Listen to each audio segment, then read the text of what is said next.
Hi, I'm just going to do a quick vlog on Airbnb when you use it to book accommodation. I'm going to give you 5 tips on how to save yourself some money, make sure you pick the right type of property for you and your family, and ultimately have a good time.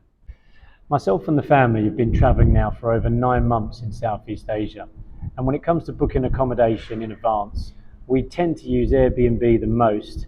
We do also look at booking.com and Agoda, and they have been useful too. Whether it be beach houses in Indonesia or villas in Thailand or condominiums in Malaysia, Airbnb always seems to meet our needs. Just before I share these tips with you, I just want to clarify that how we've pulled together this information has come from our own personal experiences.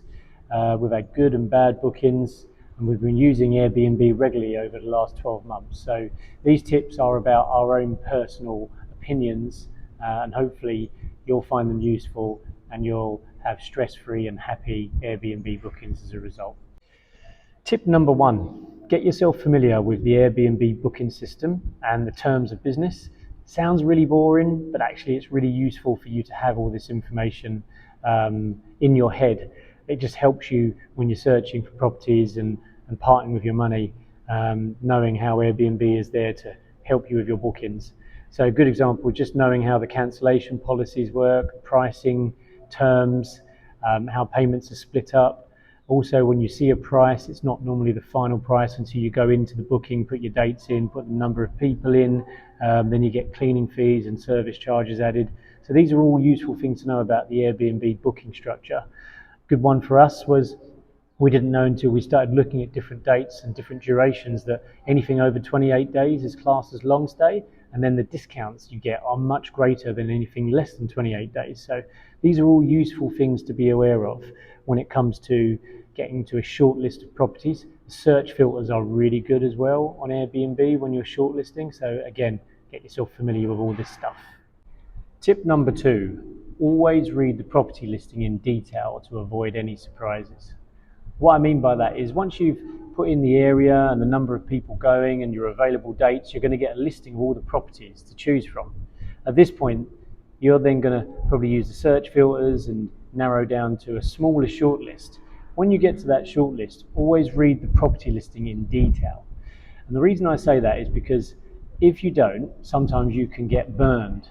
Like a good example for us is in Southeast Asia, kitchens aren't very well equipped. People eat out quite a bit and they don't tend to have all of the mod cons that we're used to in the Western world, like an oven. So it's really important that you are aware of the kitchen and everything that's in it. Once we went there was no kettle, there was no toaster, and we were like, oh no, that can make your property experience a good one or a bad one. Also read the reviews. Anything less than 4 out of 5 we would tend to just delete or discard, because that's where you get your impartial opinions from everybody, and also they can tell you about what they've seen in the house and the locality and what's around them, so that's really useful too. And if you don't see what you want, don't be surprised if when you message the owner, which we do quite regularly, message the owner and ask for them, and the owner will come back and say, yeah, okay, you can have that. And that's worked out quite well for us on a number of occasions when we want things that aren't in the original listing.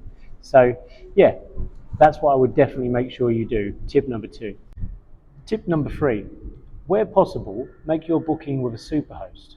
The reason I say that is because you just get that extra peace of mind knowing that the accuracy of the ad and the cleanliness of the property and what they say comes with the property or is around the property normally tends to be more likely to be accurate if you're using a superhost. A superhost achieves this status from regularly getting scores from customers in reviews of 4.8 out of 5 and over. So you know they are good at what they do and the property does reflect what's advertised. Now, I'm not saying that you have to use a superhost, because there are plenty of new Airbnb hosts and new properties going onto Airbnb where actually you might find some real gems in there. So everybody's got to start somewhere. However, it's always a good rule of thumb to try and go with a superhost if you can.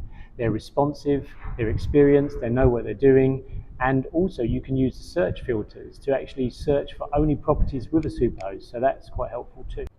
Tip number 4, trying to get the price down on that Airbnb property that you really like.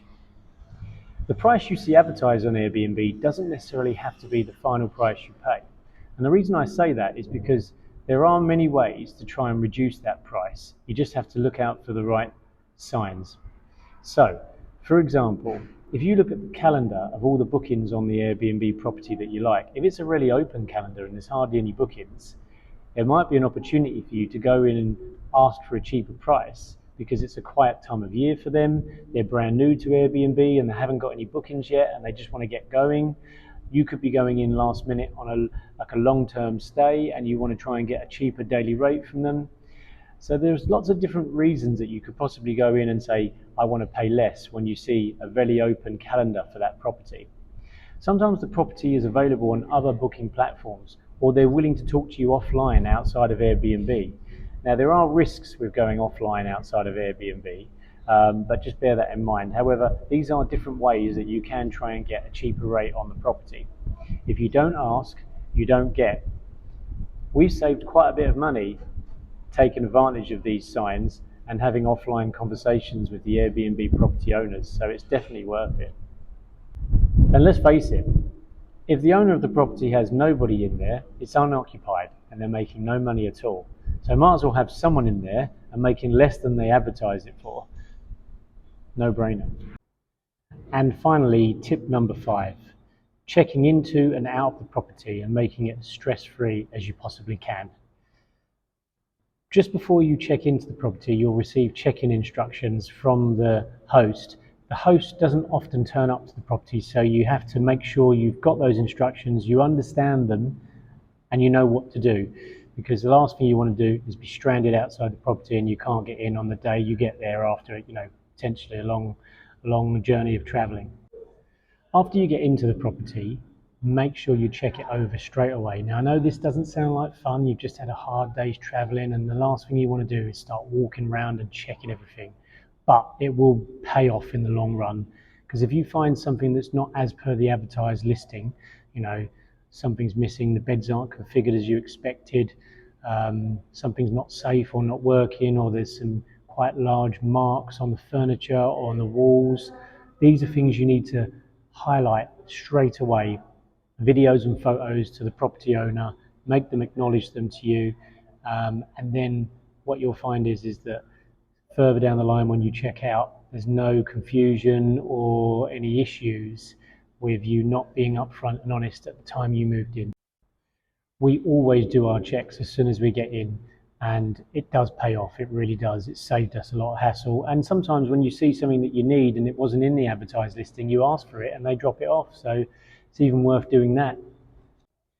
And when checking out, and I know this is probably something you don't really want to do either, but when checking out, just leave the property relatively clean and tidy as if it was your own home, because although there is cleaning services that happen in between tenancies, it just leaves a good impression. And the hosts do leave reviews on you as customers, which other potential hosts will see, so you want a good review from the host as well.